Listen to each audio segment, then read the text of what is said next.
Hey everyone, I'm Alexi Maria Orihuela reporting for Hollywood Connections on Tan Talk Radio, and we're here at the premiere for MMXII, and I'm here with the star. Blake McGinnis. And which character do you play? I play Patrick. Right, so you are the main lead of the film, and you have the romance with the lead character, Bree. So tell us a little bit about this film, and then we'll go into character details and everything. Well, just going on about the character himself? First, let's talk about the film a little bit, and then we'll talk about your character.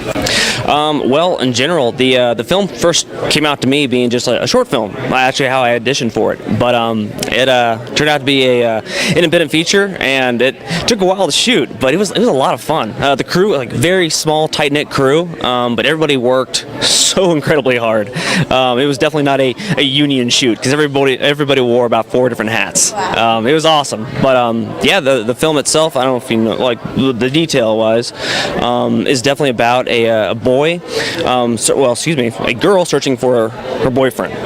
While all at the same time, the boyfriend is out to save the girlfriend, and I don't want to give too much away, but it's definitely a love story, a love and I guess kind of a chase thriller. That's great. So can you tell everyone about your character, Patrick? Well, Patrick, he's I guess when you first look at him, he's the old American little boy who's just in love with his girlfriend. That's the initial view of him, but through the film you get to realize that he's actually really selfish. Patrick is out to save his girlfriend, who's actually in a coma. She herself, in her universe, in her mind, is actually has the mindset that he's gone, that he's missing. So in her mind, he's like lured her to him, and they're running away to just have their own little world together.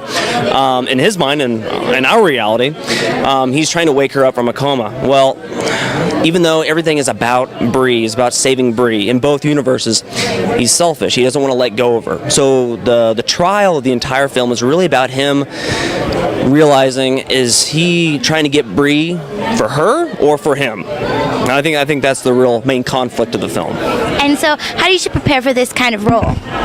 Well, honestly, it really comes down to me talking with the director, Austin.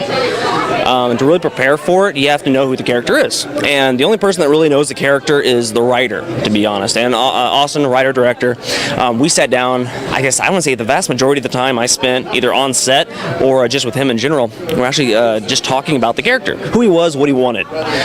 And again, because we shot over such a long period of time and the segments that we shot were so separated between each other, every time, right before we shot, we'd sit down, talk about what we're doing, what Patrick needed, what the other characters wanted from him, just to really nestle in to the situation. We didn't go off a playback. We didn't look back on what we shot prior, all that.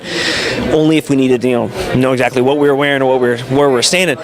But everything was really about at the moment, what this character wanted and needed. And I think that made it a little bit more natural. At least it made me feel more natural when I acted with it. Right. So since I heard that you guys in the Q&A, it took a long time for this film not only to be shot, but Austin had to write and everything, and it was over a course of about 5 years. So seeing yourself on the screen now, if you will, the first time, how are you feeling right now?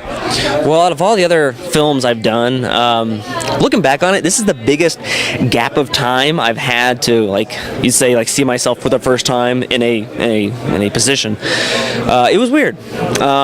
We heard some folk talk about it before. I think Albert, maybe Earl said it. It was a time capsule. You look back on it and you're like, well, first of all, when you're watching the film, you're like, oh, I would have done this better, or I would have changed that. Maybe that would have been weird. You're right, yeah, really critiquing yourself. I looked at it and like, well, you know what, like that was me like 5 years ago, 4 years ago. It was definitely a time capsule. It's like looking at your the home footage, of you growing up. It was kind of like what it kind of felt. It turned out great, and I mean, I think I had some great moments of acting between different actors and actresses, but it was definitely a time capsule, much different than any other film I've done. What was your favorite thing about the whole film, and the process of it, or working with the characters and the crew? What was your favorite thing about the whole film in general? Honest to God, the best part about the film in general is you'd say just making it. The people people I was shooting it with. You have to make a means of attachment to your co-stars, obviously, to really come up with a natural interaction on film. But beyond that, like the biggest, the closest connections I actually got were with the crew, between Albert and Austin and Ernest, like the primary three guys that are like always on set all the time. Those guys, like, they're like my best buddies now. And in all honesty, like we've actually done stuff outside of MMXII, during and after, mainly because we know how each other works. We find each other hilarious, no matter how bad our jokes are, and I think it's fun to work with them. And because we did so well in that film, and we got to a level of just being natural around each other, it made a great friendship. That's great. And now I know that this film is going into the film festival circuit, so you won't be able to like have it, to watch it at home whenever. So for a little while. But for the meantime, where can the people who are watching this interview and they maybe seen the trailer for the film and they want to just keep up with with what you're doing and other projects, where can they find you at? Well, I do have a YouTube channel, and outside of acting, my primary profession is actually cinematography. I'm actually a cameraman. I trained in acting and theater, actually, primarily, and then I moved into film later on. But my main skill is actually camera. I do have my YouTube channel.